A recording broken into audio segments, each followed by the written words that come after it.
இப்போ அது என்ன அப்படின்னா, ஒரு லக்னத்தினுடைய சூட்சமும் அதற்கு 8ஆம் இடத்தில் இருக்கிறது, அல்லது ஒரு பாவத்தினுடைய சூட்சமும் அதன் 8ஆம் இடத்தில் இருக்கிறது. இதை நம்ம தெரிஞ்சுக்கணும். இதை அப்படியே கோட் போடுற பாருங்க. இப்போ மேஷ லக்னம்,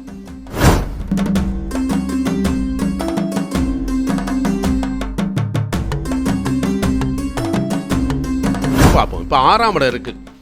6ஆம் இடத்துடைய சூட்சம் எங்கே இருக்குது? லக்னத்தில் இருக்குது. இவன் உழைப்பானா, உழைப்பாளியா, இந்த உலகத்தில் வாழ்வதற்கு தகுதியானவனா அப்படின்றத இந்த 6ஆம் இடத்துடைய சூட்சமும் லக்னாதிபதி வச்சு நீங்கள் தீர்மானிச்சு.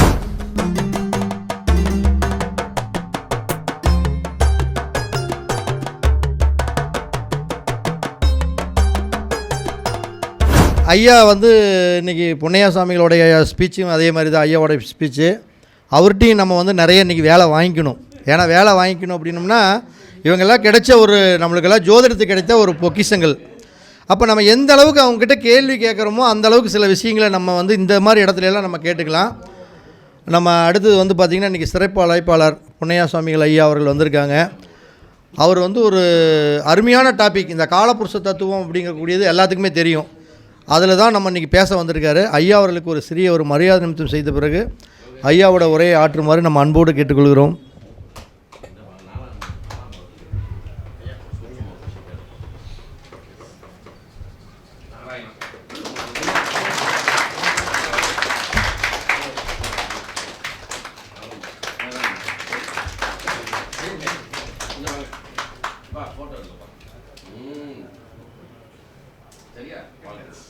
நன்றி.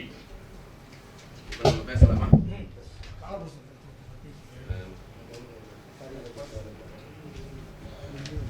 அண்ணா வணக்கண்ணே. சரி வரீங்களா? நல்லது.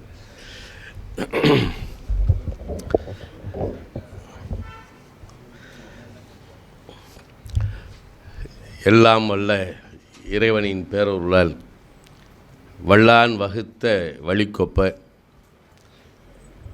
சரவணா ஜோதிட அறிவகத்தில் வீற்றிருக்கக்கூடிய என் அருமை சகோதர சகோதரிகளே,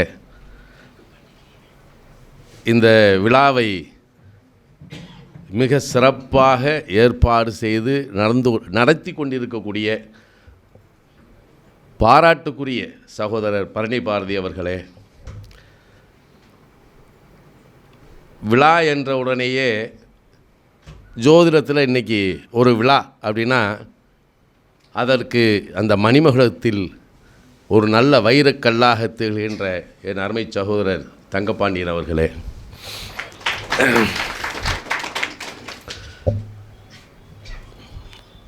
இந்த அறிவகத்தினுடைய நிர்வாக பெருமக்களே, உங்கள் அனைவருக்கும் எனது மனமார்ந்த வாழ்த்துக்களையும் வணக்கத்தையும் தெரிவித்துக் கொள்கிறேன். இப்போ ஜோதிடம் அப்படின்றதுக்குள்ளே வந்துட்டோம். இப்போ எல்லோரும் என்ன சொல்லுவாங்க அப்படின்னா, அது பெரிய சமுத்திரங்க அப்படிமா. வாஸ்தவம் தான், அது சமுத்திரம் தான். அதுக்குள்ளே முங்குறவன் ஒரு முத்து எடுத்துகிட்டு வர்றான், இன்னொருத்தன் சிப்பி எடுத்துகிட்டு வர்றான், இன்னொருத்தன் வேற ஒன்று எடுத்துகிட்டு வரான். இதில் எப்படின்னா அவனுக்குள்ளே இருக்கக்கூடிய ஈடுபாட்டினுடைய தன்மையில் அவன் முங்கி ஆய்வு செய்யும்போது இறைவனால் அவனுக்கு கொடுக்கக்கூடிய ஒரு விஷயந்தான் அந்த முத்து, அந்த சிப்பி, இதுகெல்லாம். ஏன்னா எல்லாருமே வந்து அதற்குள்ளே போய் எல்லாத்தையும் எடுத்துகிட்டு வந்துட்டான் அப்படின்றது இல்லை. ஆனால் அந்த காலத்தில் எப்படின்னா, யார் இந்த ஜோதிடத்தை உயிரா மூச்சா இதுக்குள்ளே வந்து ஏதாவது ஒன்று நம்ம கண்டே ஆகணுன்ற ஈடுபாடு இருக்குது பார்த்தீங்களா, அது உங்களை நல்ல விதத்தில் கூட்டி கொண்டு போய் பல விஷயங்களை உங்களுக்கு கொடுக்கும். இதில் மாற்றமே கிடையாது. இப்போ நான் ஒரு காலகட்டத்தில் 24 மணி நேரம் ஜோதிடம்னு எப்படி கிடந்தனோ இன்றைக்கும் கிடக்கிறனோ, இன்றைக்கி உயிர் தான். நான் பொண்டாட்டி விலையில் பெருசாக நினச்சதே கிடையாது. 24 மணி நேரம் ஏதாவது ஒரு விஷயம் இந்த பிரபஞ்சம் நமக்கு கொடுத்துறாதான்னு இன்னமும் கையேந்திக்கிட்டு உட்காந்துக்கிட்டே இருக்கும். யாரும் இதுக்குள்ளே பெருசாக வந்து சாதிச்சிடல. நம்ம என்னத்தை சாதித்தோம், இன்னும் எவ்வளவோ விஷயங்களை இன்னும் இறைவன் வந்து பார்த்திங்கன்னா, இப்போ ஒரு ஜாதகம் வருது பார்த்துக்கிட்டு இருப்போம். இதெல்லாம் நம்ம பார்த்த ஜாதகம். நான் 84 பார்த்த ஜாதகத்தை அதே மாதிரி ஒரு ஜாதகம் இன்றைக்கி வரைக்கும் வந்திருக்கானா? இல்லை, புதுசாக தான் வருது. அப்போ ஒவ்வொரு நாளும் ஒவ்வொரு நிமிடமும் இறைவன் நமக்கு ஏதோ ஒரு அறிவை வளர்க்கணுன்றதுக்காக புதுசாக வருவான். அப்போ இவரை மாதிரி ஆளுகளை விட்டுறக்கூடாது. யார அவர் சாதாரணமாக பேசும்போது அழகாக ஒரு விஷயங்களை அழகாக எடுத்து கொடுத்துட்டு போவார். நான் உண்மையை சொல்ல போனால் அந்த காலத்தில், அதாவது இப்போ எல்லாம் இல்லை, அந்த காலத்தில் இப்போ 2001 2002 93லேருந்து கிட்டத்தட்ட 2014 வரைக்கும் வச்சுக்கோங்களேன், ஒரு மாநாடு ஒரு மீட்டிங் போகிறேன்னா 1000 பேராக இருந்தாலும் சரி, நான் பேசி முடிக்கிற வரைக்கும் எந்திரிக்க கூட மாட்டான். ஏன்னா சப்ஜெக்ட் இல்லாமல் நான் பேசுனதில்லை. அந்த காலத்திலேருந்து நான் ஜோதிடத்தில் பத்திரிகையில் ஆர்டிக்கல் எழுதினவன். எப்போ நான் சொல்கிறதெல்லாம் அந்த சுபஜோதிடம், ஞான சிந்தாமணி, ஜோதிட பூமி, இந்த இதில் கிட்டத்தட்ட 48 கட்டுரை எழுதியிருக்கேன். 48ஐயும் ஒருத்தன் பைண்டிங் பண்ணி வச்சுட்டு இது ஏன் சொத்துன்றியான். என்னன்னா அவன் அதை படித்து அதையே வச்சு ஜோதிடமாக கொண்டு வந்து இன்றைக்கி ஜோதிடத்தில் அவன் கிங்காக இருக்கான். அவன் நமக்கு சந்தோஷமாக இருக்குல்ல. என்ன சொன்னால் இந்த இருக்குது ஓன்ட்ட இருக்காது, இது 48 கட்டுரை ஓன்ட்ட வச்சுருக்கேன் பார்த்தியா, நான் எப்போ பார்த்தாலும் இந்த பைபிளை உழட்டிக்கிட்டு தான் இருப்பேன் அப்படின்றான். அது அவனுக்கு பைபிள். அப்போ இதுக்குள்ளே இதெல்லாம் ஒரு பெரிய விஷயம் இல்லை சாமி, நம்ம அதுக்குள்ளே பாடுபட்டுருக்கோம் இல்லையா. நம்ம பாடுபட்டதுக்கு இறைவன் நிச்சயமாக ஒரு பலனை தருவான். அதை நீங்கள் நம்பிக்கையாக தான் எடுத்துக்கணும். இன்றைக்கி வரைக்கும் நான் அதை சொல்கிறேன். என் வாழ்க்கையில் இருக்கக்கூடிய நான் இதை நம்புகிறேன், நவக்கிரகத்தை நம்புகிறேன். எனக்கு இது பட்டினி போடாதுன்றது எனக்கு ஒரு நம்பிக்கை. நான் இதை பல மேடையில் சொல்லியிருக்கேன். நான் தவத்துக்காக தாய்ப்பாதத்துக்கு 12 நாள் மேலே போயிட்டேன். நான் ஜோதிடத்தில் காசு எடுத்து வச்சு பொண்டாட்டிகிட்ட கொடுத்து ஒரு 1000 2000 கொடுத்து இதை வச்சுக்கோமா நான் தவத்துக்கு போயிட்டு வரேன் அப்படிலாம் இல்லை. அன்றாட ஆஃபீஸுக்கு போகிறேன், கிடைக்கிறத 50 100 கொடுத்துட்டு டெய்லி பலசரக்கு வாங்குறதுல தான் இருந்தமே ஒழிய காசாசப்பட்டு இந்த ஜோதிடத்துக்குள்ளே நான் வந்ததா இல்லை. இந்த ஜோதிடத்துக்கு நாம் என்ன செஞ்சுருக்கோம், நாம் என்ன செய்யணும், இன்றைக்கி அதே இதை தான் பரணி பாரதி செஞ்சுக்கிட்டு இருக்கான். இவன் காசு பணத்தை சம்பாதிக்கணும்னு எப்படியோ சம்பாதிக்கலாம், இப்படியெல்லாம் கூப்பிட்டுக்கிட்டு நம்ம செலவு பண்ணணும். இப்போ இந்த செலவு யாராவது கொடுத்துருக்காங்களா? இல்லையே. அப்போ இவன் தன்னலம் இல்லாமல் இதுக்கு செய்கிறான்ல, அப்போ இதுக்கு இந்த சாமி இதுக்கு எனக்கு செஞ்சு தான் ஆகணும். இது என்னைக்காவது ஒரு நாள் செய்யும், விடவே விடாது. நீ செய்யக்கூடிய தொண்டு ஆனால் ஏமாத்தணும்னு மட்டும் நினச்சிடாங்க, உங்களை குழியை தோண்டி புதைச்சிரும். நவக்கரத்தை வச்சு நான் அவனை ஏமாத்துறேன் அப்படின்னு நினச்சேன், நான் அவனை உக்குட்டுரும். நான் 12 நாள் உட்காந்துருக்கேன். டெய்லி போஸ்ட்மேன் எங்கள் வீட்டில் 150 ரூபா கையில் கொடுத்து கையெழுத்து வாங்கிட்டு போயிருக்கார். ஏன்னா அப்போ தபாலில் நான் ஜோதிட பலன் எழுதி அனுப்புவேன் இல்லையா, அதுக்கு டெய்லி அனுப்பியிருக்காங்க. அப்போ நான் இல்லை, என் பொண்டாட்டி பிள்ளைகளுக்கு ஆண்டவன் கொடுத்தானா இல்லையா, அன்னைக்கு தான் நான் ஒரு இதுக்கு வந்தேன்.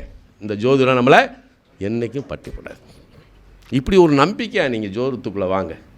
எப்பயுமே நம்ம தங்கப்பாட்டியா சொன்ன மாதிரி பாசிட்டிவாக பேசி பழகுங்க. சனி செவ்வாய் வரும், அந்த சனி செவ்வாய் 2ஆம் இடத்தை பார்த்தா முரட்டுத்தனமாக பேச சொல்லும், ஏன்னா போல்ட்டாக சில நேரத்தில் பேச சொல்லும். நம்ம அதை என்ன செய்யணும், சாந்தமாக்கிக்கணும், பாசிட்டிவாக மாற்றணும். இப்போ ஒருத்தன் ஒரு தனுசு லக்னத்தில் பிறந்துறேன், ஒரு விஷயத்துக்கு போவோம். நான் இந்த 4ஆம் பாவத்தை பற்றி ஒரு பெரிய ரகசியத்தை இப்போ பேசுவோம். ஏன்னா லோகநாதன் 4ஆம் பாவத்தை வர்றவட்டம்னா லோகநாதன் 4ஆம் பாவத்தை பற்றி பேசுவார். நானும் 4ஆம் பாவத்தை தொடாமல் இருந்ததில்லை. இன்றைக்கி தங்கப்பாண்டியன் நினைஞ்சிட்டார், 4ஆம் பாவத்தை பற்றி எடுத்துட்டார். இப்போ 4ஆம் பாவத்தை பற்றி நம்ம அதுக்குள்ளே இருக்கக்கூடிய ஒரு சூட்சமான விஷயத்தை பற்றி சொல்லிவிட்டு வாழ்வியல் தேவைகளை நாம் எப்படி இந்த காலபுருஷ தத்துவ ரீதியாக நம்ம எப்படி எடுத்துக்கிறது, எப்படி ஜாதகத்தை அணுகிறது, ஒரு ஜாதகத்தில் இருக்கக்கூடிய ஒரு நல்ல விஷயங்களை எப்படி அதை கேதர் பண்ணுறது, அல்லது நல்லதை தேடி நாம் எப்படி போய் அதை கைப்பற்றுறது, இப்படி தான் நமக்கு வேணும். இப்போ நம்ம எல்லாருமே பொருளாதார அடிப்படையை தான் இதுக்குள்ளே இருக்கோம். நமக்கு தேவை என்ன, ஒருச்சான் வயிறு இதுக்கு உழைக்கிறோம் இல்லையா, அதை இறைவன் சரியாக கொடுத்துட்டானா போதும். வேறு என்ன வரப்போகுது? நீங்கள் ஒரே நேரத்தில் அளவுக்கு அதிகமாக சாப்பாடை போட்டால் சாப்பிட முடியுமா? ஒதுக்கிடுவீங்க. எப்பா எனக்கு போதும் போதும், இல்லை இன்னும் கொஞ்சம் 2 வடை சாப்பிடுங்கண்ணே, இல்லைண்ணே முடியாதுண்ணே, எது வரைக்கும் இருக்குண்ணே. அது மாதிரி வாழ்க்கையில் எது கிடைச்சாலும் திருப்தியாக போயிடும். இப்போ நம்ம 4ஆம் பாவத்தை பற்றி பேசிட்டாங்க. 4ஆம் பாவத்தை பற்றி இயற்கையாக ஒரு விஷயத்தை எடுத்துக்கிடுவோம்.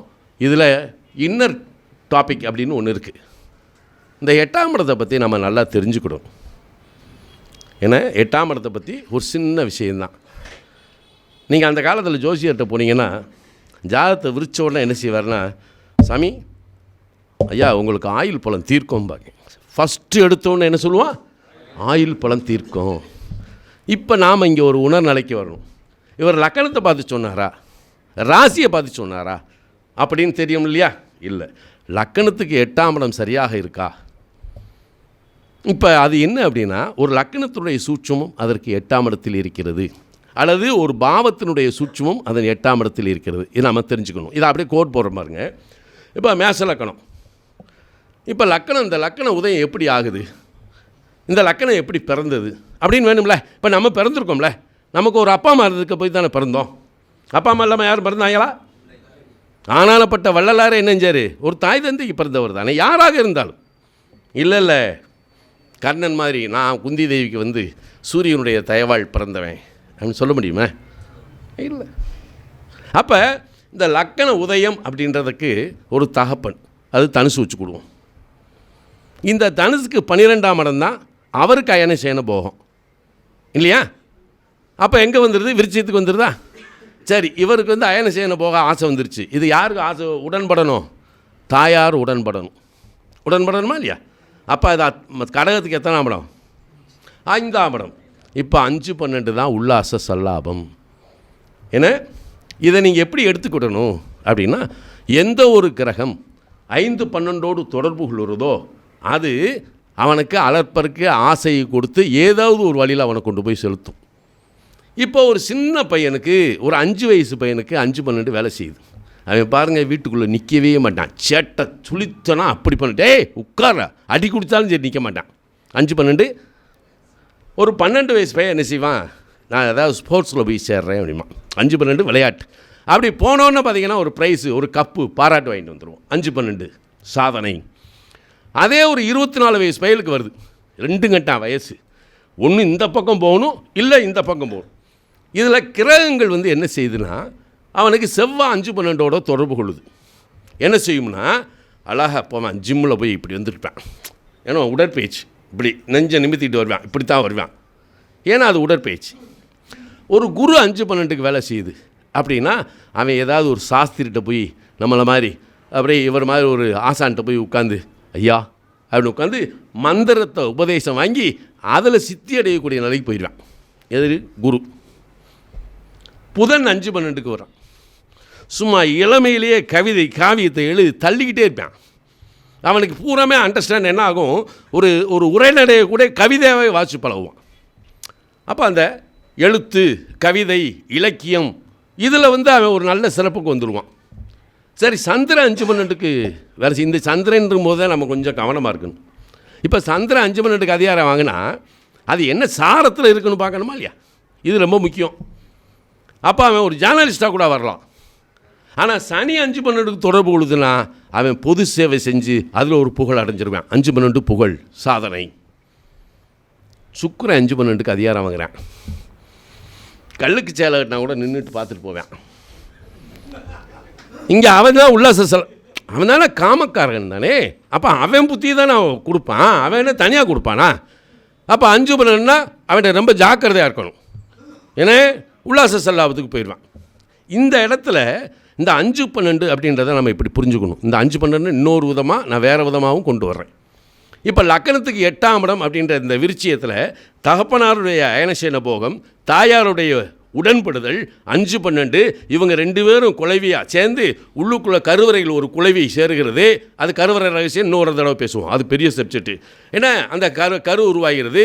பின் அந்த யோனி வாசல் வழியாக ஒரு குழந்தை பிறக்கிறது. இந்த குழந்தை பிறந்து பூமியுடைய சுவாசத்தை சுவாசிக்கும் போது கிழக்கே உதயமாகக்கூடிய லக்கணம் தான் மேசம் இல்லையா? இப்போ அந்த லக்கணம் உதயமாயிடுச்சு. இந்த லக்கணத்துக்கு தான் இப்போ எல்லாமே பார்க்கணும். சரி, லக்கணத்துடைய சூட்சமும் அதுக்கு 8ஆம் இடத்துல இருக்குது. இப்போ 2ஆம் இடத்துடைய சூட்சம் எங்கே இருக்குது? 2ஆம் இடத்த தனஸ்தானம் அப்படின்னு சொல்கிறோம். இந்த தனம் அப்படின்றது எந்த இடத்துல இருந்து வரும்? நீ போன ஜென்மத்தில் செய்த தர்மங்கள் புண்ணியங்கள் நன்றாக இருந்தால் அது நீதிக்கும் நிதியும் உனக்கு தந்தது. அப்போ 2ஆம் இடத்துடைய சூட்சம் எங்கே இருக்குது? 9ஆம் இடத்தில் இருக்கிறது. ஆமாம், அப்போ 9ஆம் இடத்துல இருக்குது. 9ஆம் இடம் யாருடைய வீடு? குருவோட வீடு. அப்போ நீ வச்சுருக்கக்கூடிய பேங்க் பேலன்ஸ் 9ஆம் இடம் தான் பேங்க். நீ செய்த தர்மம், நீ செய்த புண்ணியம். அப்போ இந்த ஜென்மாவில் நம்ம என்ன செய்கிறோம்? 9ஆம் இடம் கோயிலுக்கு போகிறோம். இறைவா, நம்ம கோயிலுக்கு போக நம்ம சொல்கிறோம், நான் கும்பிட்டு பார்த்துட்டேங்க, எனக்கு ஒன்றுமே நடக்கலைங்கன்னா நீ சரியான தெய்வத்தை கைப்பிடிக்கலடான்னு அர்த்தம். நீ உனக்குரிய தெய்வத்தை என்ன போய் வணங்கினீங்கன்னா உனக்கு அது கிடைக்குமா இல்லையா? அப்போ 9ஆம் இடம் நீதியும் பரிபாலனம் செய்யக்கூடிய இடம், தெய்வத்தினுடைய அம்சம் நிறைந்த இடம். அங்கே தகப்பன் ஸ்தானம் இருக்குது, உயர்ந்த மகான்கள் இருக்காங்க, குருமார்கள் இருக்காங்க. அப்போ ஒரு மகானுடைய ஆசீர்வாதம் ஒருத்தனுக்கு கிடைக்கி வாழ்க்கை எப்படி மாறும். அப்போ அந்த 9ஆம் இடத்தினுடைய சூட்சுமம், 2ஆம் இடத்துடைய சூட்சுமம் அதற்கு 9ஆம் இடத்துல இருக்குது. அப்போ நீ தெய்வத்தை வணங்க நீ செய்த தர்மத்தின் விளைவாக உனக்கு தனஸ்தானம் சரியாக விளைச்சு. இந்த தனஸ்தானம் மட்டும் இல்லை, ஒரு விஷயத்தை கவனிச்சுக்கணும். 2ஆம் இடம் தனம், குடும்பம், வாக்கு, நேத்திரம் அப்படின்னு சாதாரணமாக சொல்கிறோம். இந்த குடும்பம்னு ஒன்று இருக்குல்ல, இந்த குடும்பத்தில் நம்ம மட்டுமா தனியாக இருக்கோம்? அப்பா இருக்காங்க, அம்மா இருக்காங்க, கூட பிறந்தவங்க இருக்காங்க இல்லையா? நம்ம கல்யாணம் பண்ணால் பொண்டாட்டி அங்கே வந்துடுறா. அப்போ குடும்பத்துக்குள்ளே எத்தனை உறவினர் இருக்காங்க, எத்தனை உயிர் இருக்குது, அத்தனையும் நாம் என்ன சொல்கிறோம்? குடும்பஸ்தானம். ஒரே வரியில் முடிச்சிடறோம். ஆனால் அதுக்குள்ளே அப்போ ரிஷபத்துக்குள்ளே இத்தனை பேர் இருக்காங்கன்னு கணக்கு எடுக்கிறீங்களா? இல்லை அவன் கடகலக்கணத்தில் பிறந்திருக்கான், சிம்மம் வந்து இவன் குடும்பஸ்தானம், இவன் இத்தனை பேர் இருக்கணும் எடுக்கிறீங்களா? இல்லையே. ஆனால் குடும்பம்னு சொல்லுக்கு அங்கே தாய், தந்தை, தன் உறவுகள் அனைத்தும், உடன்பிறந்தவர் அனைத்தும் அங்கே இருக்காங்க. அப்போ இந்த தர்மஸ்தானம் என்ன செய்யுது? இந்த 2ஆம் இடத்தினுடைய தன்மையை வளர்த்து விடுகிறது. அப்போ நீ ஒரு கோயிலுக்கு போகிறோம், ஆத்மார்த்தமாக சாமி கும்பிட்றோம், வீட்டுக்கு வந்தவொடனே குடும்பத்துக்குள்ளே, அதை வீட்டுக்குள்ளே நுழைஞ்ச உடனே ஒரு மகிழ்ச்சியான வார்த்தையை பேசும்போது நிம்மதியாக இருக்குமா இல்லையா? சரி, இதோட ஒரு விஷயம், 3ஆம் இடத்தை எடுத்துக்கங்க. இந்த 3ஆம் இடம் ரொம்ப ரொம்ப முக்கியமான இடம். ஒரு மனிதனுடைய எண்ணம், எழுத்து, இயக்கம், ஆற்றல், பேராற்றல், சக்தி, வீரியம், இது பூரா எங்கே இருக்குது? 3ஆம் இடத்துல இருக்குது. அப்போ இந்த 3ஆம் இடத்தினுடைய சூட்சுமம் எங்கே இருக்குது? அதுக்கு 8ஆம் இடமாகிய 10ஆம் இடத்துல இருக்குது இல்லையா? இந்த 10ஆம் இடம் என்பது என்ன? கர்மா இல்லையா? இப்போ நீங்கள்லாம் ஜோசியர், காலையில் சொன்னோம், உங்கள் சிந்தனை என்ன செய்யும்? இன்றைக்கி பஞ்சாங்கத்தை எடுத்து பார்க்கணும், என்ன நட்சத்திரம், என்ன திதி, என்ன யோகம், என்ன கர்ணம், இன்றைக்கி என்ன ஓடுது, நட்சத்திரநாதன் எப்படி இருக்கார், உங்கள் தொழில் சிந்தனை தானே வருது. அப்போ அந்த சிந்தனை தானே உங்களை செயல்பட வைக்குது. அப்போ கர்ம மேன்மைக்கு ஆணித்தரமான இடம் எது? 3ஆம் இடம். 3ஆம் இடத்துக்குள்ளே தான் சகலமும் இருக்குது. அதில் இது மட்டும் வைக்கல, ஒரு மனிதனுடைய எண்ணம், எழுத்து, இயக்கம், ஆற்றல், பேராற்றல், சக்தி, வீரியம்னு ஒன்று வச்சிருக்கான், மறந்துடப்படாது. 3ஆம் இடத்துல என்ன இருக்குது? வீரியம். சாதாரணமாக ஒரு விஷயம் இல்லை. அப்போ இந்த இடம் எதனுடைய சூட்சுமம்? 10ஆம் இடத்தினுடைய, இந்த 3ஆம் இடத்தினுடைய சூட்சுமம் எங்கே இருக்குது? 10ஆம் இடத்தில் இருக்கிறது. புரிஞ்சுக்கிட்டீங்களா? லைட்டாக லாஜிக்காக தொட்டு விட்றேன், இதை பற்றி விரிவாக ஒரு இடத்துல பேசுவோம். சரி, சுகஸ்தானம் அப்படின்ற 4ஆம் இடத்துக்குள்ளே வருவோம். இப்போ எனக்கு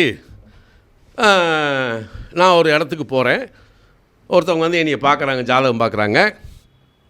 எனக்கு இந்தாங்க சாமி, நீங்கள் ஒரு 50 லட்ச ரூபாய் வச்சுக்கோங்க அப்படின்னு கொடுக்குறாங்க. இல்லை, நான் தொழிலில் சம்பாதிச்சது ஏதோ லாபம், 11ஆம் இடம் இல்லையா, எனக்கு கிடைச்சதை அப்படியே சேர்த்து வைக்கிறேன், லாபத்தை பூரா எடுத்து வைக்கிறேன்.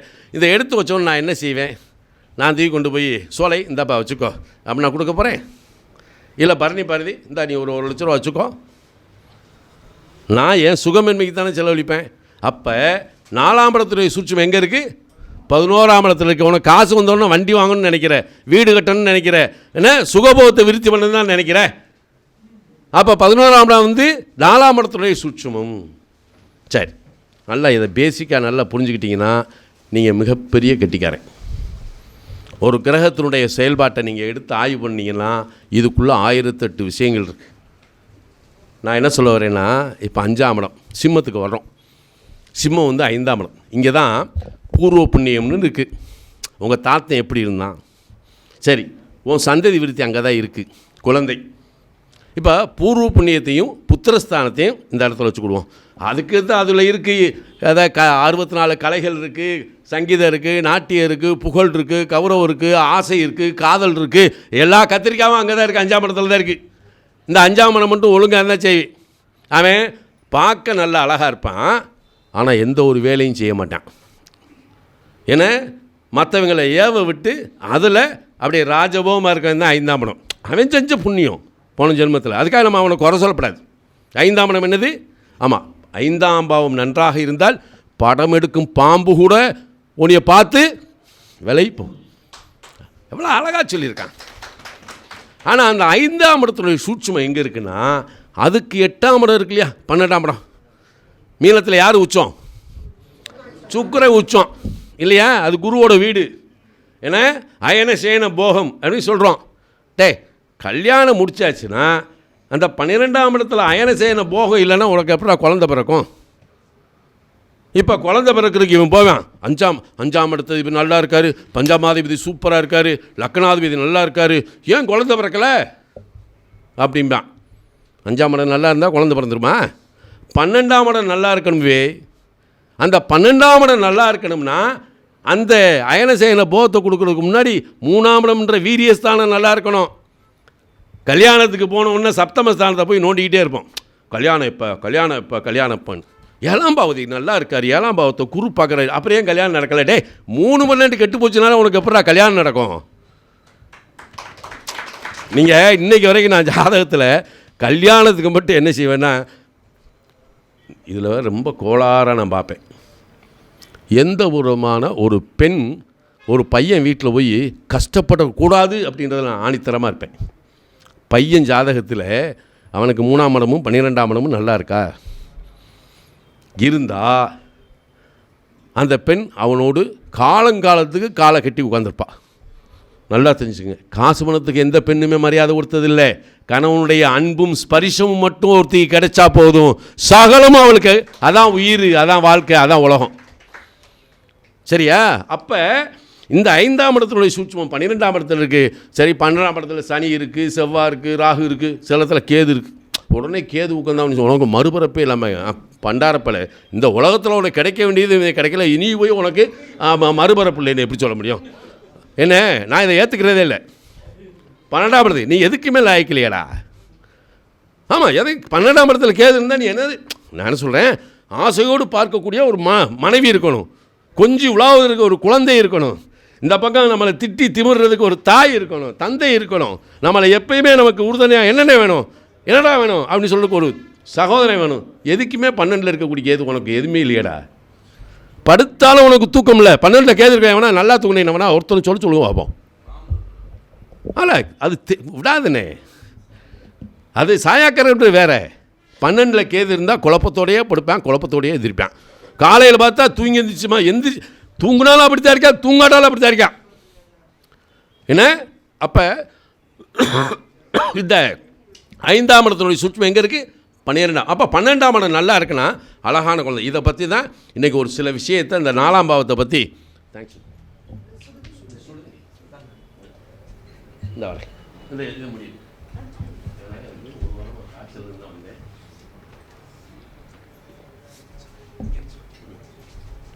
என்ன இப்போ அந்த 12ஆம் இடத்தினுடைய நிலை நல்லா இருந்துச்சுன்னா அழகான குழந்தை. இதை விட ஒரு சூட்சமான ஒரு விஷயத்தை இந்த 4ஆம் பாவத்தை பற்றி நம்ம பேசுவோம். அதுக்கடுத்து வாழ்வியலை நம்ம எப்படி பார்க்கணும் அப்படின்னு பார்ப்போம். இப்போ 6ஆம் இடம் இருக்குது. 6ஆம் இடத்துடைய சூட்சம் எங்கே இருக்குது? லக்னத்தில் இருக்குது. இவன் உழைப்பானா, உழைப்பாளியா, இந்த உலகத்தில் வாழ்வதற்கு தகுதியானவனா அப்படின்றத இந்த 6ஆம் இடத்துடைய சூட்சமும் லக்னாதிபதி வச்சு நீங்கள் தீர்மானிச்சிடலாம். இவன் எதற்கு தகுதியானவன்.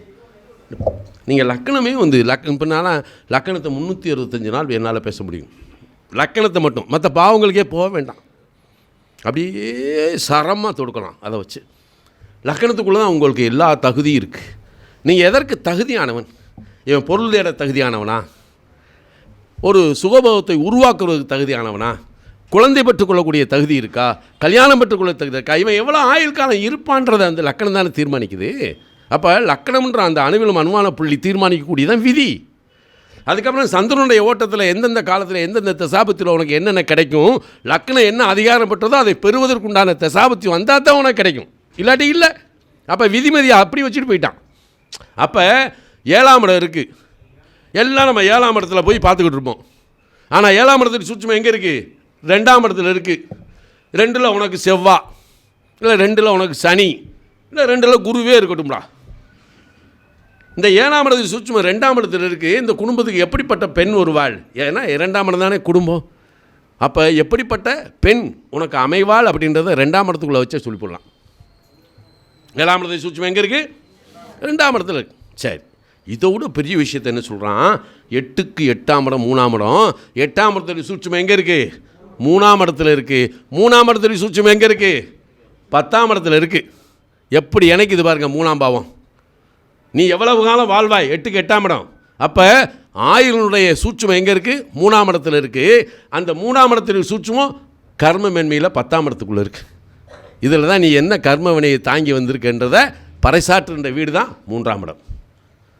லக்கணமே தூக்கி விடுங்க, 3ஆம் பாவம் மட்டும் நல்லா இருந்துச்சு, பாவாதிபதி நல்லா இருந்த உலகத்தை ஜெயிச்சுட்டு போயிடுவேன். சரி, 9ஆம் பாவம். இந்த 9ஆம் பாவம் என்னது? நம்ம தர்மஸ்தானம், தகப்பன் ஸ்தானம்னு சொல்கிறோம். இந்த 9ஆம் இடத்துல சூட்சுமம் எங்கே இருக்குன்னா 4ஆம் இடத்துல இருக்குது. 4ஆம் இடம் யார்? தாயார். இப்போ அவள் பார்த்து தான் உங்கள் அப்பா வர்றாரா அப்படின்னு சொன்னாதான் அப்பா அப்படின்ற அடையாளமே தெரியும் இல்லையா? உங்கள் சித்தப்பா நேற்று வந்துட்டு போனார். ஆமாம். மாமன் வருவான்டா இன்றைக்கி. சுட்டி காட்டாத நபர் யார்? தாய் சுட்டி காட்டினதான். அப்போ இவன் தான் உன் தகப்பன்னு அவள் சுட்டி காட்டணும். இதுக்குள்ளே மறைமுகமாக ஒரு விஷயத்தை வச்சுருக்காங்க சாமி. நம்ம போய் கடற்கரைகளில் தர்ப்பணம் பண்ண போகிறோம். அவன் சொல்கிறான், என்னை ஈன்ற அழகர் சாமியினுடைய விந்துநாதத்துக்கு சொந்தக்காரன், அதனால் நான் செய்கிற தர்ப்பணம் அர்ப்பணம் என்பது இந்த அழகர் சாமிக்கு போய் சேரணும் மந்திரத்தில் இருக்குது. இல்லை, எவனுடைய விந்தை நான் பிறப்பதற்கு காரணமாக இருக்கக்கூடிய விந்தையுடைய நாதனுக்கு இந்த தர்ப்பணம் அர்ப்பணம் தான் சாஸ்திரத்தில் இருக்கக்கூடிய இந்த அப்பனுக்கு தான் பிறந்தேன்னு சொல்கிறதுக்கு அது வேலையே இல்லை. சூட்சமாக வச்சுருக்கேன். சரி, எங்கேயோ ஒரு இடத்துல அம்மாவுக்கு அப்படி இப்படி இருந்துச்சுன்னா அவளுக்கு தெரியும் நம்ம யாருக்கு பிறந்தோம்னு. அவளுக்கு ஒருத்திக்கு தான் தெரியும். அதனால் இந்த தகப்பன் என்ற நிலை தாயிட்ட போய் நிற்கிது. அதை விட என்ன அப்படின்னா, அந்த தகப்பன் இந்த 9ஆம் இடத்துல சூட்சுமம் 4ஆம் இடம். இந்த 4ஆம் இடத்துக்குள்ளே அவ்வளோ பெரிய ரகசியம் இருக்குது சாமி. அதை மட்டுமே இன்றைக்கி பேசுவோம். சரியா? 4ஆம் பாவம் எப்படி பேசுது? அப்போ 9ஆம் இடத்துல சூட்சுமம், 9ஆம் இடத்துல சூட்சுமம் 4ஆம் இடத்துக்குள்ளே இருக்குது. அப்போ 4ஆம் பாவம் இதை வச்சுக்கோங்க. இதில் பாக்கியஸ்தானம் நிறைந்த வீடு அப்படின்னு ஒன்று இருக்குது. சரி, 10ஆம் இடத்துடைய சூட்சுமம் எங்கே இருக்குது? 5ஆம் இடத்துல இருக்குது. அதனால தான் சொல்கிறோம் பதவி பூர்வ புண்ணியானாம் அப்படின்னு சொல்கிறோம் இல்லையா? அப்போ அந்த 5ஆம் இடம் நன்றாக இருந்தால் உன் கர்மவினை நன்றாக இருக்கிறது என்ற அர்த்தம். 10ஆம் பாவத்தினுடைய சூட்சுமம் எங்கே இருக்குது? 5ஆம். அப்போ 5ஆம் பாவம் நல்லா இருந்தால் உன் கர்மா நல்லா இருக்குடா. எதுங்க? அப்போ கௌரவமாக போகிறான்ல, மரியாதை, மதிப்பு, அந்தஸ்து. வெளியே போனோடனே கூப்பிட்றான், அண்ணே இந்த ராமநாதனே வந்துவிட்டோம் அப்படின்னா, அண்ணே வணக்கம்ண்ணே, கையெடுத்து கும்பிட்றான்ல. அப்போ உன்னுடைய 10ஆம் இடத்துடைய சூட்சுமம் எங்கே இருக்குது? 5ஆம் இடத்தில் இருக்கிறது. அதே 11ஆம் இடத்தினுடைய சூட்சுமம் 6ஆம் இடத்துல இருக்குது. 6-11 வெற்றி. இங்கே ஒரு இதான் வேடிக்கையை காட்டுறான். 12ஆம் இடத்துடைய சூட்சுமம் எங்கடா இருக்குது அப்படின்னா 7ஆம் இடத்துல இருக்குது. இப்போ 7ஆம் இடத்துடைய சூட்சுமம் எங்கே இருக்குது? 2ஆம் இடத்துல இருக்குது. இந்த 12ஆம் இடத்துல சூட்சுமம் எங்கே இருக்குது? 7ஆம் இடத்துல இருக்குது. இப்போ தான் இங்கே ஒரு ஜோதிட ரீதியாக நீங்கள் ஒரு வியாக்கியானத்துக்கு வரணும். இந்த வாழ்க்கையில் 7ஆம் பாவம் என்பது நமக்கு கணவன் மனைவி என்ற உறவு மட்டும் கொடுப்பதல்ல, இந்த உலகத்தில் இருக்கக்கூடிய உயிர்களோடு நீ உறவாடுகின்ற ஒரு விதம் இருக்கு இல்லையா, அதுதான் 7ஆம் இடம். நீ மட்டும் தனிமரமாக இருந்து என்ன செய்ய போகிற? ஏன்னா நான் ஒரு ஆட்டோ ஸ்பேர் பார்ட்ஸ் கடை வச்சுருக்கிறேன் அப்படின்னு உட்கார்ந்துருக்கேன், ஒரு பையனும் வந்து வாங்கலை, வியாபாரம் நடக்கலை. வந்தால் தானே வியாபாரம் நடக்கும். அப்போ அந்த உறவுன்ற வர்த்தக ரீதியான உறவை எங்கே வச்சுருக்கான்? 7ஆம் இடத்துல வச்சுருக்கான். நீ உலகத்தோடு உறவாடுகின்ற விதம் 7ஆம் இடம். அப்போ உன்னை சுற்றி இருக்கக்கூடிய ஒரு உன்னை சார்ந்திருக்கு. நீ யாரை சார்ந்திருக்கிறாய்? உன்னை யார் சார்ந்திருக்கிறார்கள்? அதானே உலகம். அந்த உலகம் நம்ம இந்த ஒரு நான் யாரை சார்ந்திருக்கிறேன்? அப்போ என்னை சார்ந்திருக்கிறவங்களுக்கு தானே. இவ்வளோ தான் லக்கணமும் 7ஆம் இடமும். லக்கணம் 7ஆம் பாவத்தோடு சம்மந்தம் நீ இன்னொருத்தர் சார்ந்திருக்கிற. 7ஆம் பாவம் லக்கணத்தில் தான் அவன் நம்மளை சார்ந்திருக்கான். அவ்வளோதான். இந்த உலகமே அதுக்குள்ளே தான் வாழுது. அப்போ வர்த்தக ரீதியான உறவுலேருந்து சமூக ரீதியான உறவு வரைக்கும் நாம் யாரையாவது சார்ந்திருக்கும் போது நம்மை சார்ந்திருக்கிறார்கள். அப்போ இந்த இடத்துல இந்த 12ஆம் இடம் இந்த வர்த்தக ரீதியான உலகியல் உறவுகளை இந்த 7ஆம் இடம் தீர்மானித்தாலும் உன்னோடு குடும்பம் நடத்த வாழ தகுதியான ஒரு உயிரை இந்த 7ஆம் இடம் கொண்டு வந்து இணைத்து விடுகிறது. எதுக்கு? அயன சயன போகம் என்பதற்காக. இந்த 12ஆம் இடத்துக்கு யார் தகுதியாக இருக்காங்களோ அவங்கள என்ன செய்யுது? இந்த 7ஆம் இடம் கொண்டு வந்து என்னோட வாழ்க்கை துணையாக இணைத்து விடுகிறது. மற்றதெல்லாம் வர்த்தக ரீதியாக இணைத்து விடுகிறது. இப்படி இந்த 12 ராசிக்குள்ளே 8ஆம் இடத்துடைய சூட்சுமம் இப்படித்தான் இருக்கு. இப்போ 8ஆம் இடத்தை யாராவது துர்ஸ்தானம்னு சொல்லுவீங்க? 6, 8, 12 இருந்தால் அவ்வளோதான், கதியே போச்சு. இருக்குது, அதை எப்படி எடுக்கணும் அப்படின்னு ஒரு விதம் இருக்குது. இதை விட ஒரு விஷயம், வாழ்வியல் பாதையில் நம்ம ஒரு பெரிய விஷயத்தை சொல்லணும். இப்போ லோகநாதன் 4ஆம் பாவத்தை பற்றி சொல்லி வண்டி வாகனத்தை எப்படி எடுக்கிறது, என்னென்ன கம்பெனி, நல்ல ஆய்வு. நீங்களாம் என்ன செய்யணும் அப்படின்னா, டெய்லி ஜாதகம் பார்க்குறீங்க. இன்றைக்கி பூச நட்சத்திரம், காலையில் எழுந்துச்சி உட்காடுறீங்க ஜாதகம் பார்க்குறதுக்கு. அப்போ ஒருத்தன் வருவான். அந்த நேரத்தில் இன்றைக்கி சனி ஸ்டார் தான் ஓடுது. இந்த பூச நட்சத்திரம் இந்த சனி போய் என்ன செய்கிறாரு, உத்திரட்டாதிலேயே நிற்கிறார். நீங்கள் ஒரு டைரியில் என்ன செஞ்சிடணும், இன்றைக்கி பூச நட்சத்திரம்.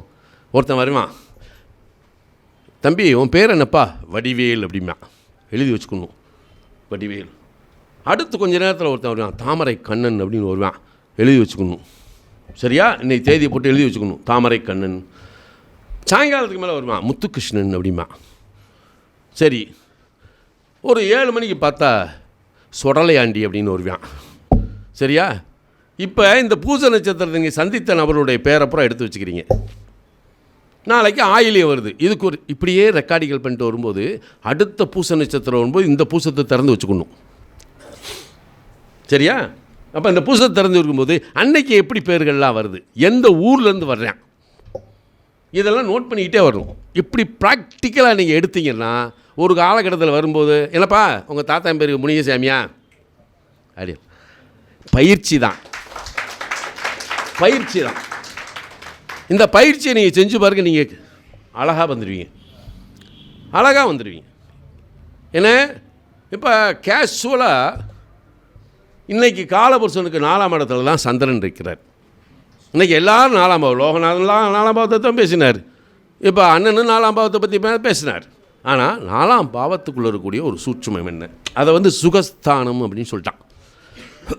சரியா, சுகஸ்தான்.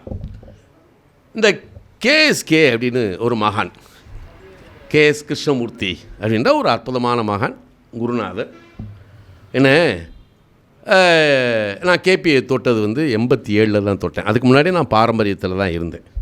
நான் ஒரு பாரம்பரியத்தில் எல்லாத்தையுமே, பாரம்பரியத்தில் ஆய்வு பண்ணாதது அப்படின்லாம் எனக்கு ஒன்றும் இல்லை.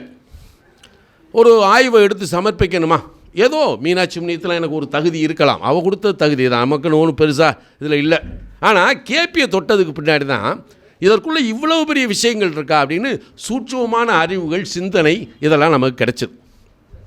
சரியா, அப்போ இந்த கேஎஸ் கிருஷ்ணமூர்த்தியினுடைய வாக்கில் அவர் சொல்கிறாரு, இந்த 4ஆம் பாவத்தை பற்றி சொல்லும்போது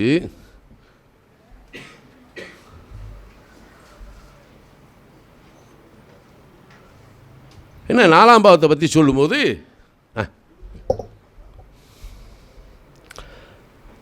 அப்போ அவர் என்ன சொல்கிறாரு அந்த இடத்துல, அந்தரங்கம், அந்தரங்க வாழ்க்கை அப்படின்னு ஒரு சொல்கிறார். யார், கேஎஸ் கிருஷ்ணமூர்த்தி.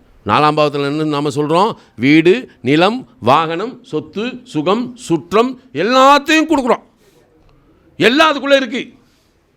ஆனால் அவர் சொல்கிறாரு அந்தரங்கம் அப்படின்னு ஒரு விஷயத்தை சொல்கிறார், அந்தரங்க வாழ்க்கை, அந்தரங்கம். இப்போ அந்தரங்கம்னா இப்போ எதை நம்ம அந்தரங்கம்னு சொல்லுவோம், நம்ம கணவன் மனைவியோடு இருக்கக்கூடியதும் அந்தரங்க வாழ்க்கை. இல்லை நம்ம தவறாக ஒரு விஷயத்தை ஒருத்தன் பண்ணுறான் அப்படின்னா அது அந்தரங்க வாழ்க்கை தான். ஆனாலும் அந்தரங்கம் அதுக்கு தான் போகுது, வேறு எதையுமே நம்ம அந்தரங்கம்னு சொல்ல போகிறதில்ல. அப்போ அந்தரங்க வாழ்க்கைன்னு ஒரு விஷயத்தை சொல்கிறார். என்னடா இந்த மனுஷன் 4ஆம் இடத்துல போய் அந்தரங்கத்தை சொல்கிறாருன்னு சொல்லி தலை பிச்சுக்கிட்டது தான் மிச்சம். சும்மா சுற்றி பார்த்தா ஒன்றுமே எனக்கு புலப்படலை. சரி, இப்போ 12ஆம் இடம்னு சொன்னால் நம்ம அந்தரங்கம்னு சொல்லலாம். 12ஆம் இடத்தை தான் ரகசியம் இல்லையா, ரகசியம் 12ஆம் இடத்துல இருக்குது, அந்தரங்கம் அங்கே தானே இருக்கணும்.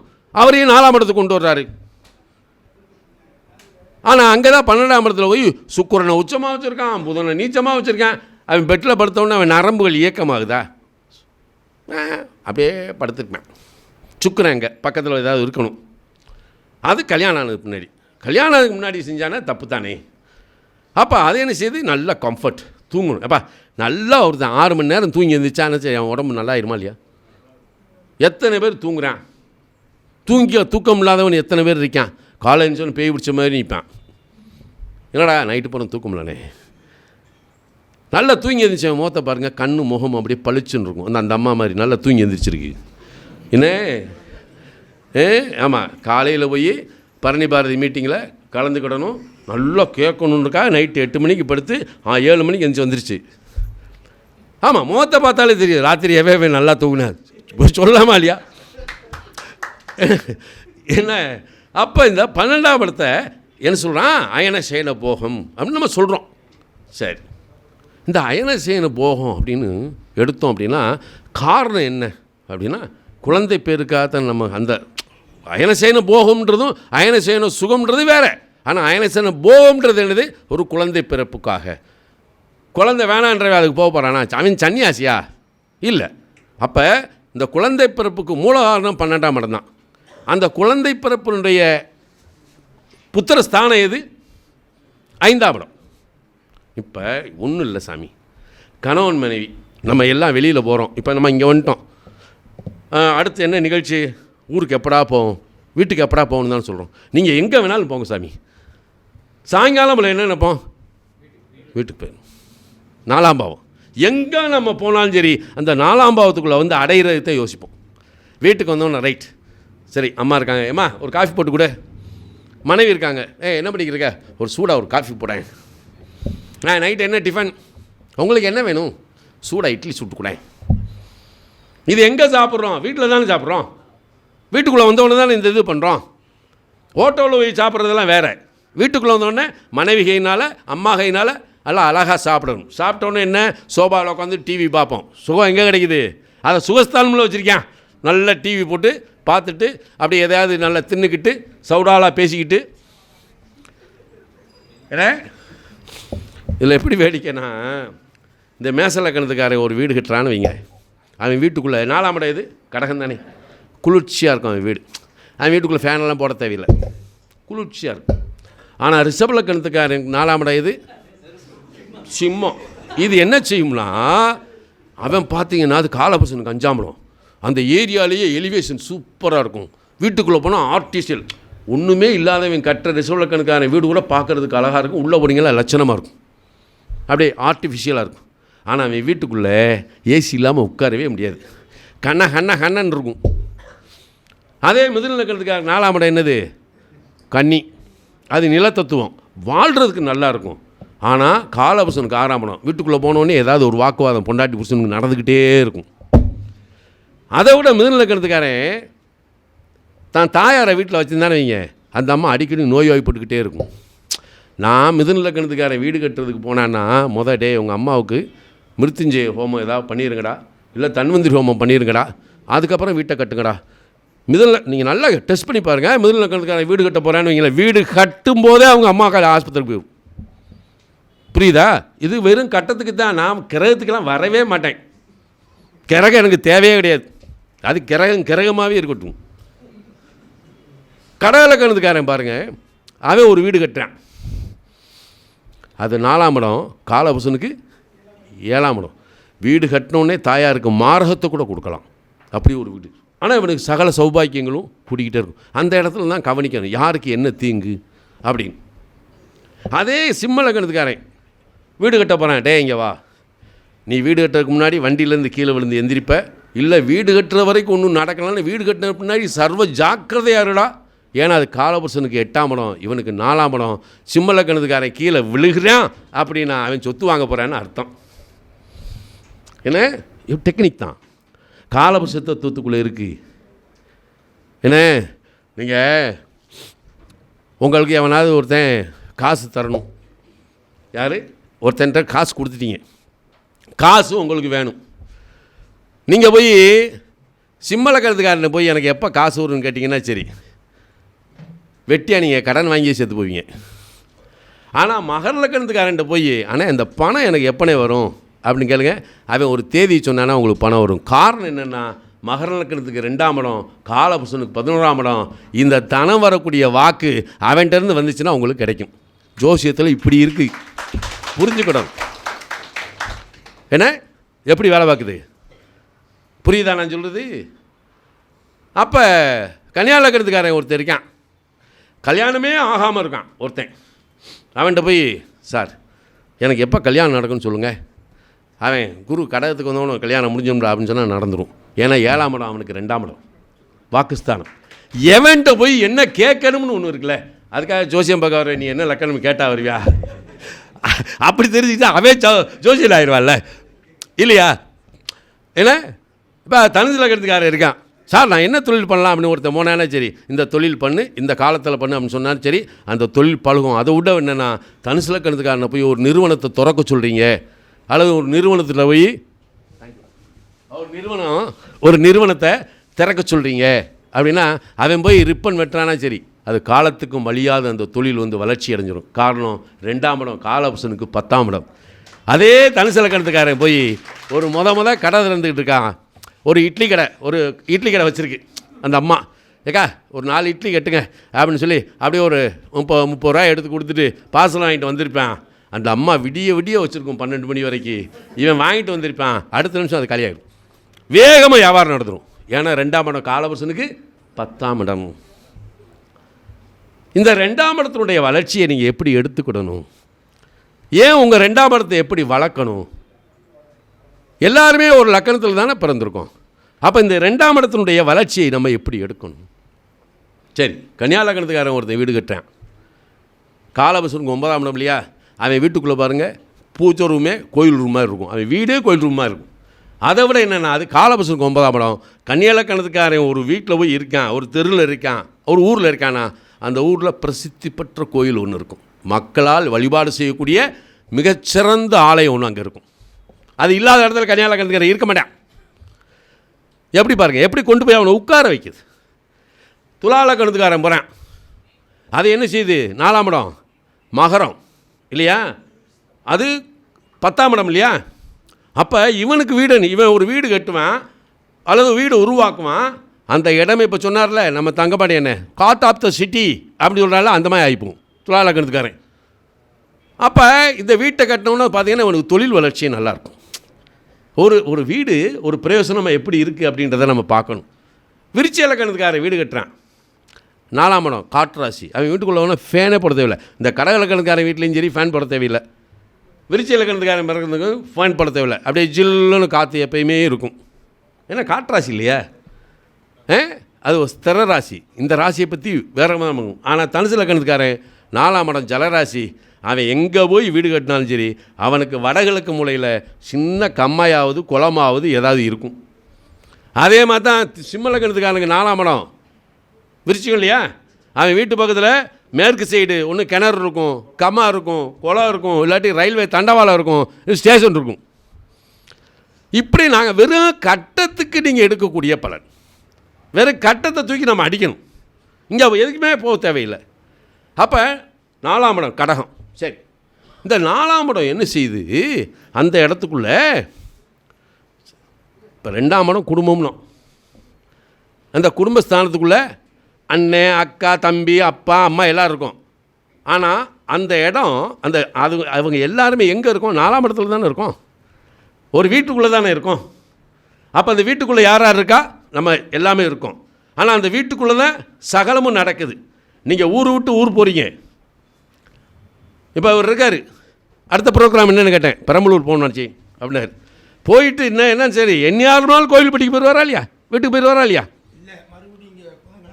எங்கே போனாலும் சரி சுற்றணும்ல.